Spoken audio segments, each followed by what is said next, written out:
Hello everyone, I welcome you all to Defence Gurukul. अगर आपने इस वीडियो में क्लिक किया है, इसका मतलब आप लोग एक सीरियस एस्पिरेंट हो। आपको चिंता है अपने एग्ज़ाम की, जो आपका सितंबर में होने वाला है। ठीक है, तो आई प्रॉमिस यू ऑल कि आप जितना भी टाइम अपने इस वीडियो में देने वाले हो, आपके लिए ज़रूर फ़ायदेमंद साबित होगा। आप यहाँ से बिल्कुल भी पछताओगे नहीं इस वीडियो को देखने के बाद। ठीक है, तो बिना टाइम वेस्ट किए हुए हम सीधे वीडियो की तरफ बढ़ते हैं, टॉपिक की तरफ अपने। और शुरुआत करने के लिए मुझे पहले इसकी समरी बता देनी चाहिए आपको कि हम क्या क्या इसमें देखने वाले हैं। बेसिकली इसमें मैं आपको ये बताऊंगा कि आपका जो एग्ज़ाम CDS का है सितंबर में होने वाला है, उसमें आपको GS को कैसे टारगेट करना चाहिए, कौन से पोर्शन को ज़्यादा देखना चाहिए, किसको कम देखना चाहिए, कहाँ पे आपको इन्वेस्टमेंट अपने टाइम का ज़्यादा करना है ताकि आपको रिटर्न भी ज़्यादा मिले, और कहाँ पे कम करना है। राइट, तो उस तरीके से हम सारी की सारी चीज़ें इसमें देखेंगे बहुत ही साइंटिफिकली। लास्ट जो प्रीवियस 5 ईयर्स के क्वेश्चन पेपर आपके थे CDS के, उनको एनालाइज करके बहुत ही साइंटिफिकली आपके लिए एनालिसिस आपके सामने मैं लेके आ रहा हूँ। इसको ध्यान से देखिएगा और केवल देखना नहीं है, इसको इम्प्लीमेंट भी कीजिएगा अपने ऊपर। ठीक है, चलिए शुरू करते हैं इसको। सबसे पहली बात तो हमें कोई भी एग्ज़ाम देने हम जब जाते हैं तो हमें उसके बारे में पता होना चाहिए कि कितने क्वेश्चंस आएंगे, कितना टाइम होता है, कितने मार्क्स का होता है और क्या नेगेटिव मार्किंग रहती है। तो लेफ़्ट साइड में आपको दिखेगा यहाँ पे 120 क्वेश्चंस आपके हैं फॉर 120 मिनट्स, और 100 मार्क्स का आपका पेपर रहेगा जिसमें 0.33 आपका नेगेटिव मार्किंग रहेगी, पेनल्टी आपकी रहेगी। राइट, अब देखिए, आज से अगर आप 6-7 साल पहले देखते तो शायद वो पेपर पढ़ने का, देने का तरीका कुछ और था। उसमें अगर आप केवल रोट मेमोराइजेशन करो, रट रहे हो, तो डायरेक्ट सवाल आपको वैसे के वैसे जैसे आपके बुक्स में छपे हुए हैं तो आपको डायरेक्ट मिल जाते थे और आप कर लेते थे उनको। लेकिन अब तरीका वो रह नहीं गया है, क्योंकि कंपटीशन बढ़ गया, आपको पता है। राइट, बहुत लोग हैं, लोगों के पास इंफॉर्मेशन गैदर करने के रिसोर्सेज बहुत ज़्यादा हैं, इंफॉर्मेशन बहुत सारी है, तो कंपटीशन का लेवल बढ़ चुका है। तो आपका ये तरीका तो काम आने वाला बिल्कुल भी नहीं है। इसीलिए अगर अब आप एग्ज़ाम देने जा रहे हो, केवल CDS नहीं बल्कि UPSC का कोई भी एग्ज़ाम अगर आप फ्यूचर में दोगे CDS के अलावा भी, तो आपका मेमोराइजेशन, रोट मेमोराइजेशन से काम चलने वाला नहीं है। आपको मल्टी डायमेंशनल होना पड़ेगा। आपको सब्जेक्ट्स की लिंकिंग करना आना पड़ेगा। करंट में अगर कोई टॉपिक चल रहा है तो आपको उसको ज्योग्राफी से, इकोनॉमी से, हिस्ट्री से लिंक करना आना चाहिए। राइट, तो इस तरीके का अगर आपका माइंड सेट है, इस तरीके से आप पढ़ाई करते हैं अपनी, तो आपको ज़रूर इसमें हेल्पफुल साबित ही होगा। अदरवाइज़ ये तरीका आपको बिल्कुल भी काम आने वाला नहीं है। ठीक है, चलिए देखते हैं इसमें क्या क्या रहता है। सबसे पहले मैं आपको इसमें सब्जेक्ट वेटेज के बारे में बता देता हूँ क्योंकि आपको पता है कि GS में बहुत सारे सब्जेक्ट्स होते हैं, like history, polity, geography, economy, आपका एनवायरनमेंट होगा, करंट अफेयर्स रहेगा। राइट, तो इतने सारी चीज़ें होती हैं। तो आपको क्या क्या जो अगर हम प्रीवियस ईयर के ट्रेंड्स को देखते हुए फॉलो करें तो हमें क्या देखने के लिए मिलता है कि जो साइंस का पोर्शन है ना, विज्ञान का, वो आपका मेजर रोल प्ले करता है क्वेश्चन के मामले में, वेटेज के मामले में। रीज़न ये भी है कि साइंस में आपके फिर 3 आ जाते हैं, फिजिक्स, केमिस्ट्री, बायोलॉजी, तो 3 तो ऑटोमेटिकली हो जाते हैं। राइट, तो इसमें आपको लगभग 25 से 35 क्वेश्चंस तक, आपको 25 से लेकर 35 के बीच में वेरी करते हुए क्वेश्चंस मिल जाएंगे, और कंसिस्टेंटली हाईएस्ट है। मतलब अगर आप पेपर पूरा देखोगे अपना 5 साल का, तो सबसे ज़्यादा पोर्शन आपको साइंस का देखने के लिए मिलेगा। और साइंस इसमें एक ऐसी चीज़ है जिसमें आप कम टाइम दे करके रिटर्न ज़्यादा ले सकते हो। आगे हम बात करेंगे इसकी भी कि आपको कैसे कैसे करके पढ़ना चाहिए इसको। उसके अलावा आपके कोर फाउंडेशन में आते हैं हिस्ट्री और ज्योग्राफी, जो कभी भी स्किप नहीं होने वाले हैं। ये तो आएंगे ही आएंगे आपके क्वेश्चंस। वेरी भी करते हैं, 13 किसी ईयर में आपके 13 क्वेश्चंस आ गए, कभी 20 आ गए, कभी 24 आ गए। सेम फॉर ज्योग्राफी आपका 16 से 22 के बीच में वेरी करता हुआ देखने को मिल जाता है। तो सबसे वोलेटाइल जोन है आपका, जो फ्लक्चुएट करता है बहुत ज़्यादा, दैट इज़ पॉलिटी, इकोनॉमी और करंट अफेयर्स। हालांकि जो करंट अफेयर्स है ना, ये स्टेडी है, मतलब ये 10 से 14 क्वेश्चन इसके बने रहते हैं हमेशा, इतना आता है। और इकोनॉमी के 6 to 15 क्वेश्चंस, और आपके पॉलिटी 6 to 21 क्वेश्चंस तक आपको देखने को मिलते हैं। तो इसकी रेंज बहुत ज़्यादा है, 6 to 21, देखो कितनी बड़ी रेंज है इसकी, 6 to 15। और हालांकि करंट अफेयर्स आपका स्टडी बना हुआ है अपना बहुत सालों से। राइट, लेकिन ध्यान देना यहाँ पे, जो करंट अफेयर्स है ना, तो करंट अफेयर्स ये बहुत मेजर रोल प्ले करता है आपका। साइंस के अलावा जो बाकी जो चीज़ें हैं आपकी, इनको पढ़ने के लिए करंट अफेयर्स बहुत मेजर रोल प्ले करता है। ऐसा नहीं होगा कि जो करंट अफेयर्स आपने पढ़ा है डायरेक्टली वो क्वेश्चन आपके एग्जाम में आ जाए, ऐसा नहीं होगा। ऐसे क्वेश्चंस मुश्किल से 10 से 14 होंगे जो करंट अफेयर्स आपने डायरेक्टली पढ़े हैं वो आ जाएंगे। जो करंट अफेयर्स में चल रहा है उसमें से क्या क्या स्टैटिक पार्ट निकल सकता है, उससे हिस्ट्री कैसे लिंक हो सकती है, उससे ज्योग्राफी कैसे लिंक हो सकती है, क्योंकि जो कोर सब्जेक्ट्स हैं, फाउंडेशनल सब्जेक्ट्स होते हैं, वो उनका सिलेबस बहुत ज़्यादा है। तो जो करंट में चल रहा होगा उन्हीं से रिलेटेड टॉपिक्स से आपके इनमें सवाल बनेंगे, स्टैटिक वाले में भी। तो इसीलिए करंट को पढ़ना आपके लिए बहुत इंपॉर्टेंट है, अपडेट रहना बहुत ज़रूरी हो जाता है, राइट। करंट अफेयर्स का रोल बहुत मेजर होता है इसमें। अब आपके सामने देखिए यहाँ पे एक ग्राफ सा बना करके तैयार किया है मैंने, जिसमें आप एक्स एक्सिस पे देखेंगे तो आपका इजी टू डिफ़िकल्ट की तरफ ही जा रहा है, और अगर आप वाई एक्सिस पे देखेंगे तो एनालिटिकल, फैक्चुअल से एनालिटिकल की तरफ होता हुआ ही जा रहा है, राइट। तो सबसे पहले हम एक्सट्रीम्स में देख लेते हैं। एक्सट्रीम्स मतलब यहाँ का हम डिफ़िकल्ट पकड़ लेते हैं और यहाँ का एनालिटिकल पकड़ लेते हैं कि ऐसा कौन सा पोर्शन है जो सबसे डिफ़िकल्ट भी है और सबसे ज़्यादा एनालिटिकल भी है, जिसमें आपको एनालिटिकल होने की ज़रूरत सबसे ज़्यादा पड़ेगी। तो वो कौन सा है? आपका हिस्ट्री, ठीक है। तो हिस्ट्री एक तो डिफ़िकल्ट है, ऊपर से एनालिटिकल भी बहुत ज़्यादा आता है। हिस्ट्री में ये भी याद रखना कि अब जो क्वेश्चंस है वो आपके मेडिवल से बहुत कम आ रहे हैं, एंशियंट यानी आर्ट एंड कल्चर पे फोकस ज़्यादा है अब यूपीएससी का। उसके साथ साथ मॉडर्न में भी ज़्यादा फोकस है, और मॉडर्न में गांधी एरा के बाद के सवाल वो लोग ज़्यादा पूछते हैं, राइट। तो हिस्ट्री आपका सबसे ज़्यादा एनालिटिकल है और डिफ़िकल्ट भी है। अगर हम सबसे इधर वाले एक्सट्रीम पे आएंगे, ईजी और फैक्चुअल। ईजी और फैक्चुअल कौन सा आपका? तो वो है साइंस यानी कि विज्ञान। जो साइंस आपकी आएगी, एक तो ये फैक्चुअल है यानी जो आपने बुक्स में पढ़ा एग्जैक्ट वही क्वेश्चन आपका पेपर में आने वाला है, आपको कोई ज़्यादा दिमाग इसमें नहीं लगाना है, राइट। और इजी क्वेश्चंस आएंगे, बहुत टफ क्वेश्चंस इसके नहीं आएंगे। कुछ ही टॉपिक्स हैं साइंस में, तीनों साइंस में, फिजिक्स, केमिस्ट्री, बायोलॉजी में, जो बार बार टॉपिक्स इसमें रिपीट होते हैं, मोस्टली क्वेश्चंस वहीं से बन जाते हैं आपके। तो इसीलिए काफ़ी ईजी भी है और फैक्चुअल है, तो आपको ज़्यादा एनालिटिकल नहीं होना है इसमें। तो अगर आप हमारे साथ जुड़ोगे तो आपको तो हम प्रोवाइड करा ही देंगे साइंस का कंटेंट भी। अगर आप हमारे साथ नहीं भी जुड़ते हो, आप कहीं और से भी पढ़ रहे हो, तो आप वहाँ का साइंस का कंटेंट पढ़ लीजिए। अदरवाइज़ अगर आप कहीं भी नहीं पढ़ते तो आप लूसेंट की बुक आती है, लूसेंट की बुक केवल साइंस के लिए रिकमेंड करूँगा मैं आपको, बाकी चीज़ के लिए नहीं पढ़ना है उसको, राइट। बाकी चीज़ के लिए वो बेकार है, केवल साइंस के लिए उसको जो बैक साइड में साइंस दिया हुआ है, आप पूरी साइंस वहाँ से पढ़ लीजिए, तो आपके सारे सवाल वहाँ से बन जाएंगे, ठीक है। तो इजी और फैक्चुअल है, अदरवाइज़ इंपॉर्टेंट कंटेंट तो हम प्रोवाइड कराएंगे अगर आप हमसे जुड़ते हैं तो। उसके अलावा अब हम देखते हैं आपका जो डिफ़िकल्ट है और फैक्चुअल है। जो डिफ़िकल्ट और फैक्चुअल है that is current affairs. Current affairs obviously जो 10 से 14 क्वेश्चन आएंगे वो फैक्चुअल आएंगे, डायरेक्ट आ जाएंगे, लेकिन वो डिफ़िकल्ट भी रहेंगे।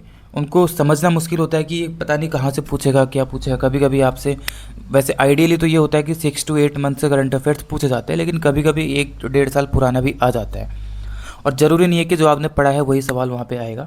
थोड़ा डिफ़िकल्ट भी होता है, राइट, करंट अफेयर्स कि कितना करंट अफेयर्स हम दिमाग में भरेंगे अपने, रोज़ तो कुछ ना कुछ नया हो जाता है, तो ये थोड़ा डिफ़िकल्ट रहता है। और जो हाईली एनालिटिकल है और साथ में ईजी भी है वो पॉलिटी है आपका, राइट। पॉलिटी आपका एनालिटिकल है लेकिन साथ में ईजी भी है पढ़ने के लिए। आपने देखा होगा पॉलिटी आपको हमेशा थोड़ा कंपेरेटिवली बाकी सब्जेक्ट्स के ईजी लगती होगी पढ़ने के लिए। अब जो पुराना तरीका था, जो पेपर में आता था, पहले कॉन्स्टिट्यूशन ज़्यादा आता था, यानी कि आर्टिकल नंबर पूछ लिया आपसे, आर्टिकल नंबर 32 क्या है, आर्टिकल 14 क्या है, या फिर आपसे पूछ लेंगे राइट टू इक्वालिटी कौन से आर्टिकल्स में है। तो ये फैक्चुअल क्वेश्चंस जो कि संविधान या कॉन्स्टिट्यूशन से आते थे। अब फोकस कॉन्स्टिट्यूशन से हटके पॉलिटी में आ गया है, राइट। तो पॉलिटी क्या होता है आपका कि जितने भी हमारे कॉन्स्टिट्यूशन में प्रोविजंस दिए गए हैं, जब उसको इम्प्लीमेंट किया जाता है रियल लाइफ में, ज़मीनी स्तर पर जब उसको इम्प्लीमेंट किया जाता है, तो कुछ नए मुद्दे उभर के आते हैं। तो जो नए इशूज़ निकल के आते हैं तो उनको कैसे डील करेंगे, उसके लिए पार्लियामेंट कौन कौन से कानून लेके आएगी, कौन कौन सी स्कीम्स हैं, कौन कौन से कानून नए निकल के आ रहे हैं, कैसे डील कर रहे हैं, उसको हम लोग पॉलिटी बोलते हैं। तो आर्टिकल नंबर्स से शिफ्ट करके अब हम इंटरप्रिटेशन पे आ चुके हैं, यानी कि हम जब इंटरप्रिटेशन करते हैं तो जो भी मुद्दे निकल के आते हैं वहाँ से सवाल बनते हैं आपके इसमें अब, राइट। तो इस चीज़ को ध्यान दीजिएगा, ठीक है। तो देखो क्या समझ में आता है आपको यहाँ से कि साइंस एक ऐसा पोर्शन आपको देखने के लिए मिलता है जो आपको लो एफर्ट में ज़्यादा रिवॉर्ड दे करके जाने वाला है। तो साइंस से फोकस कीजिएगा, इसको स्किप बिल्कुल मत करना, ठीक है इसको। और हिस्ट्री को आप कम फोकस कीजिएगा, बिल्कुल फोकस मत करना ये नहीं बोलूँगा मैं। बाकी सब्जेक्ट्स के मुकाबले इसको आप कम फोकस कर सकते हैं, क्योंकि इसमें एक तो डिफ़िकल्ट है, ऊपर से इसका रिवॉर्ड बहुत कम है, राइट। मेडिकल से सवाल आएंगे नहीं आपके, एंशियंट और मॉडर्न में आने वाले हैं थोड़े बहुत, तो आप उसके लिए थोड़ा बहुत पढ़ लीजिए, और ज़्यादा आपको स्ट्रेस हिस्ट्री के लिए नहीं लेना है कभी भी, ठीक है। आगे देखते हैं हम लोग कि किस तरीके से ये शिफ्ट हो गया है ट्रेंड अब CDS का या UPSC के किसी भी एग्जामिनेशन का। अगर आप पहले देखते रहेंगे तो आपको पता होगा, पहले क्वेश्चंस अगर आप प्रीवियस ईयर के देखोगे आज से 7-8 साल पहले के, तो आपको क्वेश्चंस देखेंगे कि who is the custodian of the constitution, ऐसे डायरेक्ट सवाल आते थे आपके। जो मैं आपको बोल रहा था ना कि संविधान से सवाल आते थे, तो वो ऐसे आते थे। लेकिन अब ऐसे नहीं आएगा। अब फॉर एग्जाम्पल के लिए दिखाया गया आपके सामने, ठीक है। अब थोड़ा एनालिटिकल होना पड़ेगा आपको कि सुप्रीम कोर्ट और हाई कोर्ट की जो रिट्स होती है, सपोज कीजिए हबीस कॉर्पस की बात करते हैं, तो दोनों कोर्ट्स की इस रिट के मामले में जुरिस्डिक्शन में क्या अंतर है, कैसे आप इनके क्षेत्राधिकार को कंपेयर करते हो, उस चीज़ को लेकर के सवाल बन सकता है। ज्योग्राफी की बात अगर आप करते हो तो which states does Tropic of Cancer pass through, अभी तक भी आप ये पढ़ते हो गए कौन कौन से स्टेट्स हैं जहाँ से कर्क रेखा गुजरते हुए जाती है।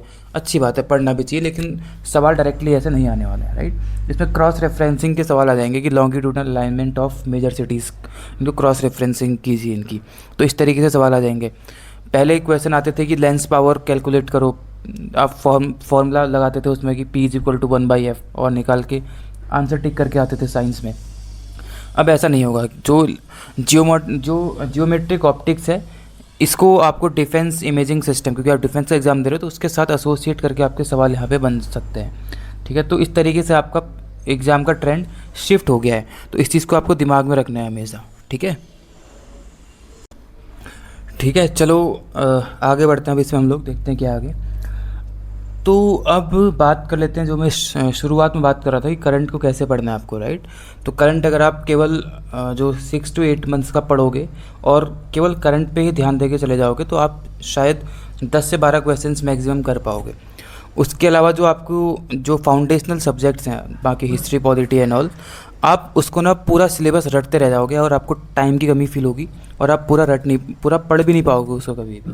तो बहुत स्ट्रेटेजिकली आपको इसको पढ़ना होता है, ठीक है। तो कैसे करना है इसको मैं बताने का ट्राई करता हूँ, किस तरीके से आपको इसमें सिलेबस को कवर करना है अपने। सबसे पहले तो आप लोग इसको देखो, करंट अफेयर्स को देख लोगे एक बार। और करंट अफेयर्स में जो आपका सबसे मेन फोकस एरिया होना चाहिए, वैसे सभी आपको पढ़ना है, लेकिन मैक्रो इकोनॉमिक्स, इकोलॉजी और डिफेंस, ये टॉपिक्स तो आपको करंट अफेयर्स में नहीं छोड़ने हैं, ठीक है। यहाँ से सवाल ज़रूर बनता है। और क्लाइमेट चेंज आजकल हॉट टॉपिक है, तो क्लाइमेट चेंज से सवाल आपके ज़रूर बनते हैं। तो इनका ही एग्जांपल लेकर के बता देता हूँ मैं आपको बाकी सब्जेक्ट्स में इनको अप्लाई कर लेना है। सपोज़ कीजिए कि India signs TEPA TEPA trade pact, ठीक है। इंडिया ने किसी देश के साथ टेपा ट्रेड पैक्ट साइन किया। अब आपका ये मैक्रो इकोनॉमिक्स का टॉपिक है। अगर आपको रियल जो करंट का ही ले लेना है तो आप ये देख सकते हैं कि अभी जो जनवरी के टाइम पे जो हमारा FTA साइन हुआ है यूके के साथ, इंडिया और यूके ने FTA free trade agreement sign किया, वो भी आपका मैक्रो इकोनॉमिक्स का टॉपिक है, राइट। तो वो तो हो गया आपका कि वो करंट टॉपिक हो गया, वो डायरेक्टली सवाल आपसे वहाँ से बन सकता है। लेकिन वो आपको लिंक करना है कि इससे अब इकोनॉमिक्स में सवाल कैसे बन सकते हैं, इकोनॉमिक्स में कौन सा टॉपिक है जो चर्चाओं में आ जाएगा इसकी वजह से, और इकोनॉमिक्स में जो सवाल आपसे बनेगा फिर उसी टॉपिक से बनेगा, क्योंकि इसका ही करंट कहीं ना कहीं आपका न्यूज़ में था। तो अब जो FTA वगैरह ये सब ट्रेड के बारे में है, और ट्रेड से आपको कहाँ पे बैलेंस ऑफ ट्रेड याद आता है, ट्रेड से आपको बैलेंस ऑफ पेमेंट याद आता है। तो ये सवाल आपसे एग्जाम में इकोनॉमिक्स में बन सकता है। अब ध्यान देना, balance of trade, balance of payment, ये तो न्यूज़ में ही था, न्यूज़ में FTA था, तो एक सवाल तो करंट का आपका FTA का बन गया। और इकोनॉमिक्स में आपसे सवाल कहाँ से बन जाएगा, balance of payment, balance of trade, ये वाले चैप्टर से बन जाएगा। तो आपको इस तरीके से अपने कोर सब्जेक्ट्स या फाउंडेशनल सब्जेक्ट्स में आपको करंट का लिंकेज बिठा के रखना है। इसीलिए मैं आपसे बोल रहा हूँ कि करंट अफेयर्स बेहद इंपॉर्टेंट हो जाता है आपका, केवल वो 10 से 12 क्वेश्चंस के लिए ही नहीं, बल्कि बचे हुए बाकी क्वेश्चंस के लिए भी आपके लिए इंपॉर्टेंट हो जाता है, स्टैटिक पार्ट के लिए करंट अफेयर्स, राइट। सपोज़ कीजिए इकोलॉजी में आपका आ गया कि new wetlands added eight COP28, कि COP28 में नए वेटलैंड्स को ऐड किया गया, नई रामसर साइट्स को ऐड किया गया। तो एक तो सवाल ये बन सकता है कि कौन सी लेटेस्ट रामसर साइट अभी ऐड हुई है, या फिर रामसर कन्वेंशन के बारे में आप बताइए, कुछ स्टेटमेंट्स दिए होंगे। तो ये करंट का सवाल बन गया आपका। स्टैटिक आउटपुट यहाँ से क्या निकलता है कि बताओ कि हेलीफाइट्स क्या होता है, हेलोफाइट्स क्या होता है, इसके अलावा वाटर लॉक्ड सॉइल क्या होती है। तो इकोलॉजी के सवाल यहाँ से बन सकते हैं, इनके बारे में पूछा जा सकता है। ऐसे आपको यहाँ पे लिंक करना आना चाहिए। उसके अलावा हो सकता है कि इंडिया ने कोई एयर डिफेंस सिस्टम एक्वायर किया हो रिसेंटली, किसी देश से किया हो, या अपना बनाया हो, कुछ भी हो सकता है न्यूज़ में, राइट। तो सवाल यहाँ से स्टैटिक आउटपुट क्या निकलता है कि डॉपलर रडार क्या होता है, इसका जो फिजिक्स है उसके बारे में बताइए कुछ, मतलब सवाल बन जाएगा आपसे वहाँ से, डॉपलर रडार के बारे में बन जाएगा, डॉपलर इफेक्ट के बारे में बन जाएगा सवाल। तो इस तरीके से आपको करंट तो पढ़ना ही है, लेकिन आपको ये भी देखना है कि उसका लिंकेज बाकी सब्जेक्ट से कैसे बन रहा है। तो आपको इससे ये समझ में आता है कि मुझे जीएस के जो बाकी टॉपिक्स हैं वहाँ पे पूरा का पूरा सिलेबस नहीं पढ़ना है, बल्कि कुछ सेलेक्टिव टॉपिक्स को ही मुझे पढ़ना है, ताकि मैं कम टाइम में रिटर्न अपना ज़्यादा ले सकूँ लो एफर्ट के साथ, राइट।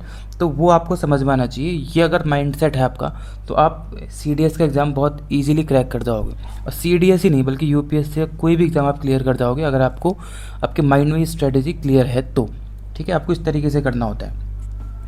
अब जो सब्जेक्ट्स हैं, आपके सब्जेक्ट्स हैं बहुत सारे, तो सब कुछ तो पढ़ना नहीं है, मैंने आपको बता दिया। एक तो आपको काम ये करना है कि करंट में जो चल रहा है उससे आपको एसोसिएट करना है इनको। और दूसरा, कुछ टॉपिक्स ऐसे होते हैं हर सब्जेक्ट में जहाँ से क्वेश्चंस बनते ही बनते हैं हमेशा, वो आपको छोड़ के नहीं जाने चाहिए, राइट। अब इसका मतलब ये भी नहीं है कि यहाँ से ही सवाल आएगा 100%, ऐसा भी नहीं है। लेकिन अगर आप एग्ज़ाम देने जा रहे हो तो इन क्वेश्चंस, इन सब्जेक्ट्स के, इन टॉपिक्स को आपको छोड़ के बिल्कुल भी नहीं जाना चाहिए। अगर हम साइंस की बात करते हैं तो सबसे ज़्यादा हैवी वेट कौन रखता है इसमें? फिजिक्स, केमिस्ट्री, बायोलॉजी में। फिजिक्स में आपको ऑप्टिक्स, रे डायग्राम्स और मोशन, ये 3 टॉपिक्स आपको छोड़ने नहीं चाहिए। ऐसे ही केमिस्ट्री में आपके एसिड बेसिस के बारे में, कार्बन जो एलोट्रोप्स होते हैं इनके बारे में आपको नहीं छोड़ना चाहिए कभी भी। बायोलॉजी में आपको सेल स्ट्रक्चर, प्लांट फिजियोलॉजी, इन सब के बारे में नहीं छोड़ना चाहिए। या इसके अलावा यहाँ पे आप डिजीज़ को, न्यूट्रिएंट्स को, ये चैप्टर भी ऐड कर सकते हैं बायोलॉजी में। तो ये ऐसे कुछ चैप्टर्स हैं साइंस के जो आपको छोड़ के नहीं जाना चाहिए। ये आपके करंट में हो चाहे ना हो, यहाँ से सवाल आपके बनने के चांसेस बहुत ज़्यादा होते हैं। ऐसे अगर हिस्ट्री की बात करेंगे तो मॉडर्न में मैंने आपको पहले बताया कि आप लोग गांधीयन एरा की बात का शुरू कर सकते हैं, वहाँ से पढ़ सकते हैं। फ्रीडम स्ट्रगल पढ़ लीजिए, सोशियो रिलीजियस रिफॉर्म्स जो हुए आप वो पढ़ लीजिए।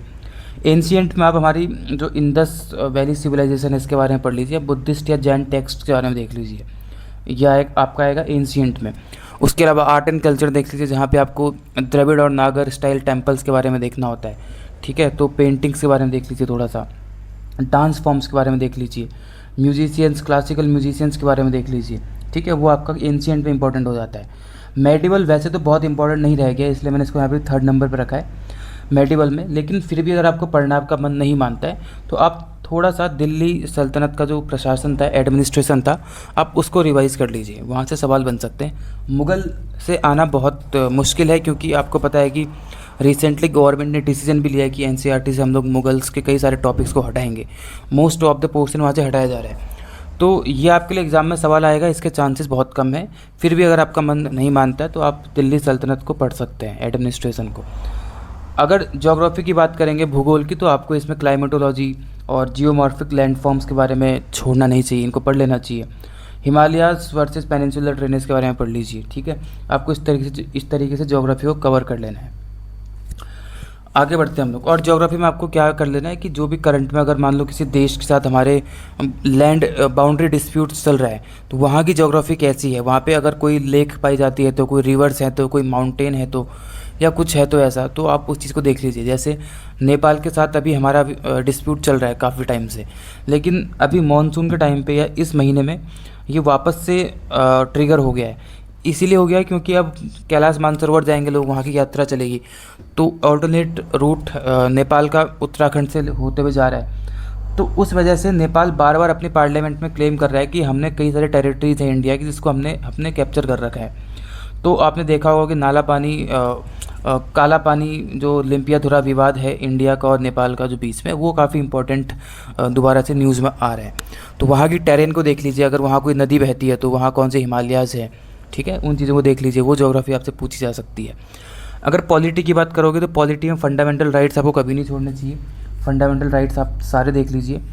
एग्जीक्यूटिव पावर्स जो होती हैं गवर्नर की, प्रेसिडेंट की, ये इस बार काफ़ी इंपॉर्टेंट है। प्रेसिडेंट ने भी एक ऑर्डिनेंस पास किया था कि सुप्रीम कोर्ट में हम लोग जजेस के नंबर्स को बढ़ाएंगे, तो हो सकता है कि ये आपसे पूछा जाए प्रेसिडेंट का ऑर्डिनेंस पावर का, राइट। उसके अलावा पार्लियामेंट्री मैकेनिक्स जो पॉलिटी का बेसिकली पार्ट है, ये कैसे काम करता है, पार्लियामेंट की सारी चीज़ें आपको पता होनी चाहिए। इकोनॉमी में मॉनेटरी पॉलिसी, और ये इम्पॉर्टेंट भी है क्योंकि अभी ही जो लेटेस्ट MPC हुई थी, मॉनेटरी पॉलिसी कमेटी की मीटिंग हुई थी, उन्होंने नए रेट्स वहाँ पे तय किए हैं। हालांकि स्टांस न्यूट्रल है, लेकिन रेट्स तो हैं ही। न्यूज़ में तुरंत अभी कुछ टाइम पहले आ रखे हैं, तो आपको मॉनेटरी पॉलिसी देख लेनी चाहिए। रेपो रेट वगैरह 5.25% है अभी करंटली। इन्फ्लेशन मैकेनिक्स देख लीजिए, इन्फ्लेशन वगैरह, क्योंकि अभी 8वां वेतन आयोग लागू होने वाला है, काफ़ी चर्चाओं में है, तो उसमें इन्फ्लेशन के बारे में बहुत सारी चीज़ें आपकी चर्चाओं में आ जाती हैं। पॉवर्टी कमिटीज़ के बारे में देख लीजिए थोड़ा सा, राइट। तो ये आपका इंपॉर्टेंट हो जाता है। करंट अफेयर्स में आपको, जैसे मैंने आपको पहले बताया था, आपको एनवायरनमेंट, क्लाइमेट चेंज, इन चीज़ों को नहीं छोड़ना चाहिए। उसके अलावा डिफेंस की चीज़ें, जो आपके बायलैटरल मिलिट्री एक्सरसाइजेस जो हुई हैं पिछले 6-7 महीने में, वो देख लीजिए, ठीक है। इस बार के लिए आपका जो लेमात्य है वो काफ़ी इंपॉर्टेंट है। लेमात्य एक इंपॉर्टेंट रोल प्ले करेगा, क्योंकि अभी मोदी जी गए भी थे उधर, राइट, सेशल्स गए थे। तो सेशल्स का जो अभी 50 साल पूरे हैं उसके आज़ादी को पाए हुए, तो वहाँ पे मोदी जी गए थे, तो उनके साथ जो हमारी मिलिट्री एक्सरसाइज होती है वो आपके लिए इंपॉर्टेंट बन जाती है। तो वो सवाल आपसे आ सकता है। ऐसे गवर्नमेंट की वेलफेयर स्कीम्स के बारे में देख लीजिए, और डिफेंस स्पेस टेक्नोलॉजी में क्या क्या काम हो रहे हैं, उन चीज़ों को देख लीजिए डिफेंस में और करंट अफेयर्स में, तो आपके लिए क्वेश्चंस वहाँ से बनेंगे।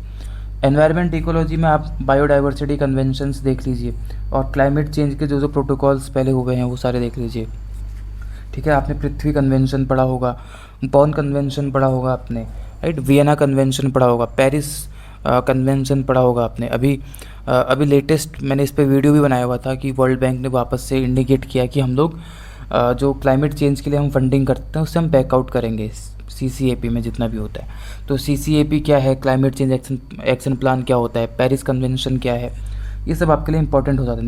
नेशनल पार्क्स और सेंचुरीज, ये भी आपके लिए इंपॉर्टेंट होती है, इसको भी देख लीजिएगा, ठीक है। तो इस तरीके से आपको सिलेबस को कवर करना होता है।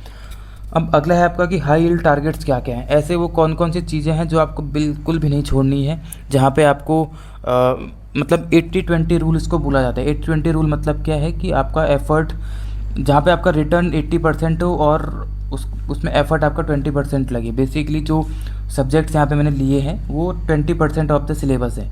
20% ऑफ द सिलेबस को पढ़ के आपको 80% आउटकम कैसे लेके आना पूरे पेपर का, वही 80-20 रूल होता है। तो उसके लिए आपको कुछ हाई यील्ड टारगेट्स पता होने चाहिए कि ऐसे कौन कौन से टॉपिक्स हैं जहाँ से सवाल बनेंगे ही बनेंगे।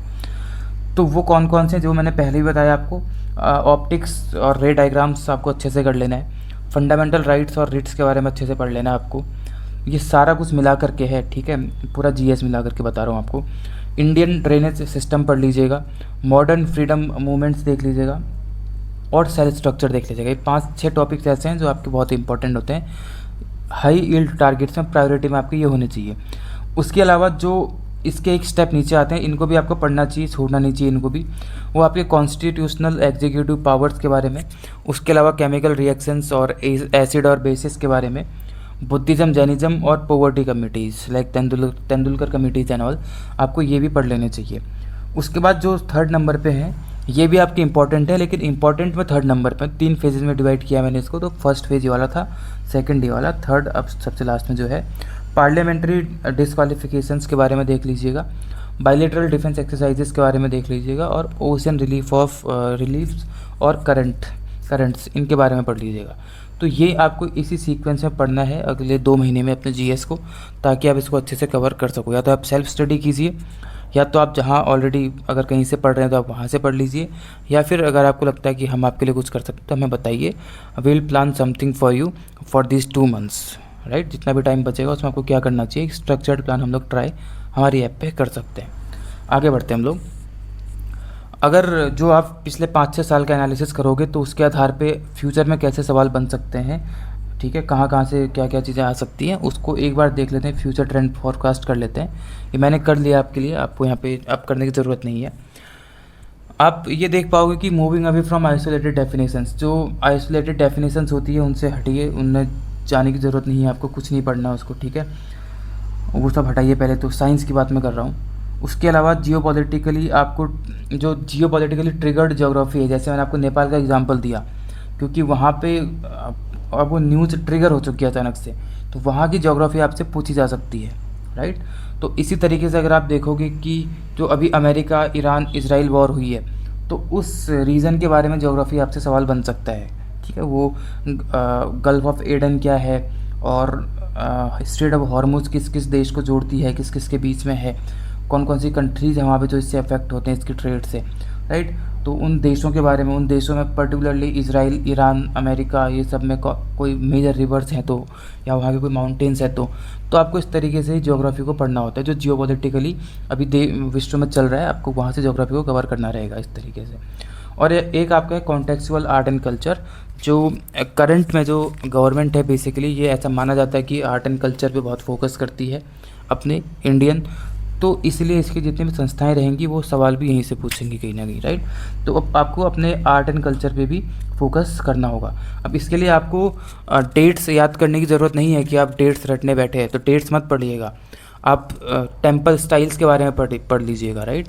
आर्ट एंड कल्चर के बारे में पढ़ लीजिए, थोड़ी डेट्स को रटने की ज़रूरत नहीं है आपको, ठीक है। तो उस तरीके से आप इनको पढ़ेंगे। ये पीपीटी या पीडीएफ आपको मिल जाएगा, आप इसको भी रख सकते हैं अपने पास, इसको एज ए रेफरेंस आप लोग रेफरेंस गाइड के तौर पे इसको देख सकते हैं पीपीटी को, ठीक है। तो अल्टीमेटली मैं आपको ये बताना चाहता हूँ, आपको अपना बचा हुआ टाइम एलोकेट कैसे करना है। अभी से 2 महीने का टाइम आपके पास लगभग बचा हुआ है। पहली बात तो आपको जितना मैंने अभी तक बताया उस चीज़ को इम्प्लीमेंट करके आप अपनी तैयारी को आगे जारी रखो, उसको पढ़ते रहो। उसके बाद आपको क्या करना है कि अपना मैक्सिमम टाइम आपको देना है अब वो एनसीईआरटीज़ में दे दीजिए। 9th और 10th क्लास की साइंस के बारे में बात कर रहा हूँ, तो साइंस के लिए आप एनसीईआरटीज़ देख लीजिए 9th एंड 10th क्लास की, सारे क्वेश्चंस वहाँ से बनेंगे साइंस के, ठीक है। उसके अलावा फिजिकल ज्योग्राफी और क्लाइमेटोलॉजी को पढ़ लीजिए, और पॉलिटी का जो आपका राइट्स रेट्स है इसके बारे में देख लीजिए। आपका मॉडरेट अटेंशन किस में होना चाहिए, करंट अफेयर्स जो है आपका स्ट्रिक्टली 6 to 8 मंथ्स का होना चाहिए, उस पर आप ध्यान दीजिए। उससे ज़्यादा पुराना मत देखना, अगर कुछ सवाल पुराने आ भी जाते हैं तो उनको छोड़ना उचित है, ठीक है। सारे के सारे करने की ज़रूरत नहीं है, एग्ज़ाम पास करने की ज़रूरत है। मॉडर्न हिस्ट्री में आप ज़्यादा ध्यान दीजिएगा, बजाय कि आप मेडिवल में ज़्यादा टाइम वेस्ट करें। अगर आपको लास्ट टाइम में ध्यान देना ही है तो मॉडर्न पे ज़्यादा ध्यान दीजिए। उसके अलावा मॉनेटरी पॉलिसी वगैरह पे, मैक्रो इकोनॉमिक्स पे ज़्यादा ध्यान देने की ज़रूरत है आपको, ठीक है। और लो रिटर्न के कौन कौन से टॉपिक्स हैं, मेडिवल, जैसे आपको बार बार बोल रहा हूँ, मेडिवल हिस्ट्री आप स्किप कर सकते हैं क्योंकि रिटर्न बहुत कम है, ठीक है। और हाइपर स्पेसिफिक माइक्रो इकोनॉमिक्स के सवाल अब नहीं आते हैं, law of demand, law of supply सब छोड़ दीजिए, वो पुराने सवाल हो चुके हैं।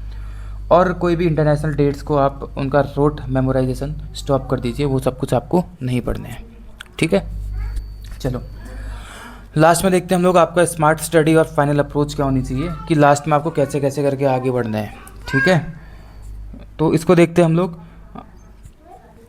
2 महीने बचे हैं फिलहाल, तो आप 1 महीने पढ़ाई करो अच्छे से आराम से। उसके बाद आप लोग अपने एग्ज़ाम के 1 महीने पहले 30 डेज़ बिफोर आपको क्या करना रहेगा, आपने जो भी मैंने आपको अभी 5 ईयर्स का एनालिसिस किया, आप इन PYQs को देखिएगा, PYPs को देखिएगा, प्रीवियस ईयर पेपर्स को, और इनको अपने नोट्स के अगेंस्ट आप इसको कंसोलिडेट कीजिएगा कि कौन कौन से सवाल कहाँ कहाँ से आए हैं, मेरे नोट में मैंने कहाँ कहाँ कवर किया है, उनको आप रिवाइज़ कर लीजिएगा, आपको ट्रेंड समझ में आ जाएगा। उसके अलावा आपको जो मैंने पूरा वीडियो अभी तक बना रखा है, इसमें से जितना भी आपको समझ में आया है, या जब भी आप फ्यूचर में देखोगे इसको वापस जा करके, तो जो भी टॉपिक्स के बारे में मैंने यहाँ पे बात करी, अपने नोट्स में आप उनको टारगेट कीजिएगा कि मेरे को ये सारे के सारे रिवाइज करने हैं 1 महीने पहले। उसके अलावा जितने भी करंट में न्यूज़ चल रही है वो आपके स्टैटिक्स से कैसे एसोसिएट हो रही है और करंट में चल क्या क्या रहा है, आप उसको रिवाइज़ करेंगे 1 महीने पहले पूरा, ठीक है। 1 महीने पहले इसीलिए क्योंकि अब उसके बाद आपके करंट अफेयर्स के सवाल नए आपके पेपर में नहीं आएंगे, क्योंकि पेपर छपना स्टार्ट हो चुका होगा, राइट। तो आपको 1 महीने पहले सब कुछ करना है। 1 हफ्ते पहले आप लोग क्या करेंगे, 7-8 दिन पहले या 8-10 दिन पहले आपको क्या करना है, कोई भी नई इन्फॉर्मेशन गैदर मत करना, जितना आपने पढ़ लिया है उतना पढ़ना। और ये सारी बातें मैं सीरियस एस्पिरेंट्स के लिए, कैंडिडेट के लिए बता रहा हूँ, हर किसी के लिए नहीं है। जो मुंह उठा के पेपर देने चले जाएंगे उनके लिए बिल्कुल भी नहीं है, ठीक है, उनके लिए काम नहीं आएगा। अगर आप सीरियस हो तो आपको यही करना है कि कोई भी न्यू इन्फॉर्मेशन गैदर मत करना, जितना आपने पढ़ा है बस उसी में करंट अफेयर्स को एसोसिएट करो, वहीं पे अपनी चीज़ों को अपडेट करते रहो बस, ठीक है। और जो मैंने चीज़ें आपको बताई, मैप एनालिसिस कर लीजिएगा, इंडिया का मैप देख लीजिएगा पूरा, ठीक है, और वर्ल्ड का मैप पूरा देख लीजिएगा। मैप में रिवर्स को लोकेट करके देखना, माउंटेन्स को लोकेट करना, जितनी भी चीज़ें होती हैं, जितनी भी टोपोग्राफीज़ होती हैं, सबको लोकेट करना पूरे विश्व में और इंडिया में, ठीक है। सॉइल्स को देख लेना कि कौन सी सॉइल कहाँ कहाँ पाई जाती है इंडिया में या वर्ल्ड में, तो उस तरीके से आपके हो जाएगा। और लास्ट में 9th और 10th क्लास की आपको साइंस के समरी नोट्स को, समरी टेबल्स को पढ़ लेना अच्छे से, ठीक है। तो ये आपको करना है। तो विनिंग स्ट्रेटजीज़ क्या रहेंगी, 80-20 एंकर, जो मैंने आपको 80-20 रूल्स के बारे में बात करी थी, आपको वो कर लेना है। करंट अफेयर्स बार बार मैं आपको बोल रहा हूँ, उसको पढ़ लेना है। उसके अलावा आपको जो मल्टी स्टेटमेंट क्वेश्चंस होते हैं उनको उनकी प्रैक्टिस कर लेनी है आपको, ठीक है। और conceptual repeats across 5 years of PYQs, जो पिछले 5 सालों में सवाल या क्वेश्चंस आ रखे हैं, आप उनके कॉन्सेप्ट को जा करके रिवाइज करेंगे। रोट मेमोराइजेशन बिल्कुल मत करना। 9-10 की NCERT को साइंस के लिए इग्नोर मत करना। हिस्ट्री को आप एक उनकी डेट्स को रटने के लिए मत बैठ जाना। और उसके अलावा आप लोग फिजिकल, ज्योग्राफी और मैप रीडिंग को नेगलेक्ट मत करना, ठीक है। ये 4 चीज़ें आपको नहीं करनी है, और क्या क्या करना है आपको इन्हें बता दिया है, ठीक है। ये पूरा जो मैंने अब तक बताया था उसका सारांश पूरा इस इमेज में है, आप इसको आराम से देख लीजिएगा, आपको समझ में आ जाएगा, ठीक है। चलिए, तो ये सब कुछ था मेरी साइड से। लगभग आधे घंटे का वीडियो ये हो चुका होगा। तो आराम से पेपर को अच्छे से कीजिएगा, स्ट्रेटजी को फॉलो कीजिएगा। बहुत साइंटिफिकली मैंने आपको पूरा एनालाइज करके आपके सामने रखा। और UPSC आपका एग्ज़ाम ले रहा है, कोई हल्की संस्था नहीं है। कॉन्सेप्चुअल एजिलिटी को देखती है, और आपकी मेमोरी आपका कितना रट सकती है उसको नहीं चेक करती है, ठीक है।